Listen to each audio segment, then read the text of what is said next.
Danny Ronang. Hello, this is East Kimberley Weekly with Davina Toby Wright. Coming up in this edition, a safe youth night space being designed for Kununurra. A local referral service calls out for countrymen to come seek help for their alcohol and drug addiction. And we meet a group of elite Aussie athletes visiting the East Kimberley. But first, postal voting packs are on their way to locals across the East Kimberley for the local government election due in October. A total of 8 people have nominated for 6 council positions to contest the Shire of Wyndham East Kimberley poll next month. Nathalia Imbalong reports. The Shire of Wyndham East Kimberley is officially in caretaker mode until the local government election, which takes place on Saturday, 18th of October. This means council can't make any significant decisions until then. There is one more council meeting on Tuesday, 30th of September, before the big election. Recently, Shire President David Menzel expressed concern at the lack of Indigenous representation on council and urged countrymen to nominate. Well, I reckon there's a whole group of young Aboriginal leaders out there that could easily step up and take a role in council and make a really valuable contribution, not just for Aboriginal people, but for people in their age group. A total of 8 people have put up their hand by the cut-off date of September 4th. And one is Indigenous, Sally Martin. You'll recall Sally recently spoke on Wanangati Media about the proposed fluorite mine on her country in Doon. In a Facebook post, her partner Ben Smith writes that she's an amazing lady who's been a school teacher and an educator for over 30 years and understands the issues here. We will hear from Sally in the coming weeks. Our breakfast show with Scotty Day is inviting all the candidates to spruik their wares ahead of the election.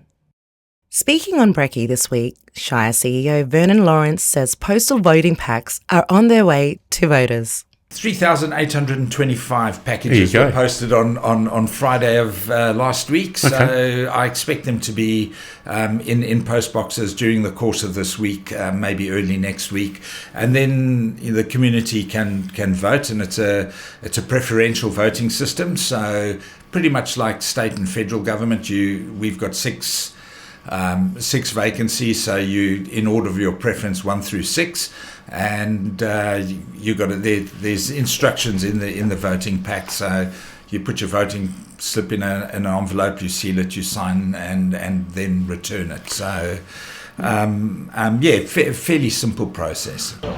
The 8 will be competing for 6 spots in total. 2 are 4-year positions and 2 2-year positions on council. Find out more about our candidates and our upcoming local election on the Shire's website, www.swec.wa.gov.au. Great news for young people in Kununurra. With the creation of a safe after-hours youth space, it will be modelled on a similar spaces already operating in Broome, Fitzroy Crossing and most recently Halls Creek. Evan Ransley has this story. The Kununurra Night Space co-design project is underway. Bring together local voices to shape what is described as a culturally safe, community-led after-hours space for young people. The project is being led by 3 major local service providers, Wurundjeri, Wunarn and MG Corporation, with support from the Kimberley Juvenile Justice Strategy. CEO of Kununurra Wurundjeri Aboriginal Corporation, QWAC, Adrian McCann, says the project will be locally informed and grounded in Aboriginal voices. Kununurra Youth Night Space co-design project. It's a 12-month project involving funding from the Kimberley Juvenile Justice Strategy. What's critical about co-design is that we engage the community. And in this case, because it's the Kununurra Youth Night Space, it's important about engaging young people. So the young people's voice is critical to be a part of it all. The community voice is pretty critical to be a part of it all. And also working with government to design this too. Mr. McCann says a dedicated night youth space is much needed in Kununurra and will make a big difference. So for many young people at night time, it's not very safe. Sometimes home isn't safe. The Kununurra Night Space is going to be available to support those young people. Mr. McCann says the project is in the very early stages, but it's hoped the youth space could be up and running by the middle of next year. So the process is actually for the next 3 months is when the consultation period and also the collaborative design process to happen. Then come January, it'll be presented to the government. From there, they'll put it out to tender. And moving forward, we expect that July 1st, 2026 is when the operations will start for this project. Warringah Media will follow the creation of the youth space, and you can follow developments on the Crack Facebook page. An East Kimberley alcohol and other drugs referral service is calling on service providers in the region to work with them to help more local people with their addictions. Mili Rumara, which means first day or brand new day, has been operating a residential rehab program in Broome since 1978, and they hope to open a rehab facility in Kununurra in the future.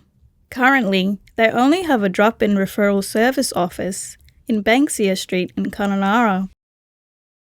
Gayleen Chulong is one of the workers who spoke on Natalia Imbalong's midday special program this week. At the moment, it's sort of word of mouth because I'm born and bred around these parts, so most of our clients know me and I know them. So it's at the moment it's word of mouth, but we're hoping to change all that. Yeah. That's another thing I wanted to do was get our Mili Rumara in Kununurra hooked up with all these service providers here in Kununurra, which that's not happening. Jason Lloyd, CEO of the Banksia Street office, explains what Mili does. So we do post and pre or end referrals for clients who want to come in, feel the need, they want to make a change for the better in their life, get their mental health back. Because a lot of people, as you know, are stuck in here ever ongoing cycle of drinking day in, day out, and it's all the associated problems that come with it. The anger, the fighting, having no money, and not having any money for the kids, they've got the black market. And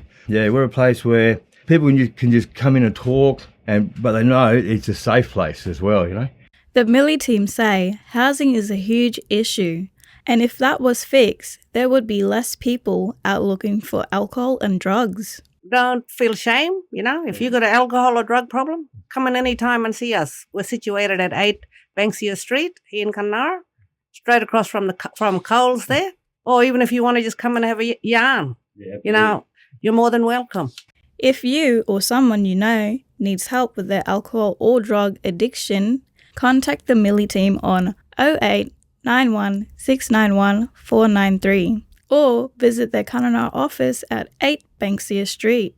They do referrals to various rehab facilities in the Kimberley and Pilbara, including Wyndham at 7 Mile Rehab Centre. If you want to hear those interviews in full, check it out on our SoundCloud account. It's time for sport with COX Junior. Thanks, Davina. And this week, I bring you the story of some of the deadliest young elite Aussie athletes who have just visited our region. They also popped into our studio right here at Warringah Media. Gandawa, the Kimberley's indigenous sporting body, brought the 4 athletes over. 3 are part of the Australian Institute of Sports, and the other from Athletics West. Dylan King from Gandawa explains.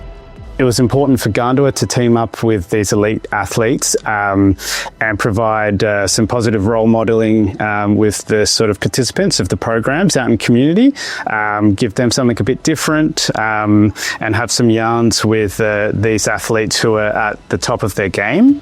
The 3 AIS athletes are part of the Share a Yarn program. Hello, my name is Mariah Williams and I'm a proud Wiradjuri woman. I am a hockey roo, so I play hockey for Australia and have for the past 12 years now. I am part of the Share a Yarn program, which is essentially a program that allows Indigenous athletes in Australia to connect to country, connect to mob, and have a proud connection to, the history in Australia and our culture. Hi, I'm Bella. I'm a proud Dungari woman. I live in Sydney. We only recently found out about our Aboriginal history. That's why we become a part of the Share a Yarn to learn more about our culture and connection with all our communities. I'm an Australian 400 metre hurdler. I've represented Australia a few times as a junior athlete, and I'm slowly transitioning into the Opens. My name is Jasmine Guthrie and I'm a proud Dungari woman. I'm from Sydney, New South Wales, and I represent Australia in the 400 metres. And I'm a part of the Sharayan program, and I'm here with my twin sister, which is really exciting. Hi, my name is Josiah John. I'm a 100 and 200 metre sprinter for the Australian team, and I'm representing Athletics West today as an ambassador. The athletes joined Gandawa for a week in the East Kimberley to help out with the regular Gandawa programs in Dundun, Warman and Frog Hollow, as well as supporting the East Kimberley's Athletics Carnival in Kununurra. We're here in East Kimberley for the first time. We've visited a few communities, which has been so amazing to see all the young kids get so excited to play sport with us. It's been an amazing experience seeing the kids smile and have so much fun with the sport and seeing all this raw talent. It's amazing. I've been loving the trip so far. It's my first time in the proper country and up here in Kununurra. And my favourite part of this trip is definitely going out to these schools and all these kids, and they're teaching me their lingo and they're doing a sport, and there's some very gifted athletes here, so it's really cool to see. As you can see, the athletes had a great time in the East Kimberley. Look out for them in the next Summer Olympics to be held in USA in July 2028, and maybe also in Brisbane in 2032. Thanks, Eric. Well, that ends East Kimberley Weekly with me, Davina Toby Wright. We hope you've enjoyed it. Please remember to share with your family and friends. If you have a story you think we should follow up, please email us news@wadingarimedia.org.au. Thank you for joining us. Wishing you a great weekend.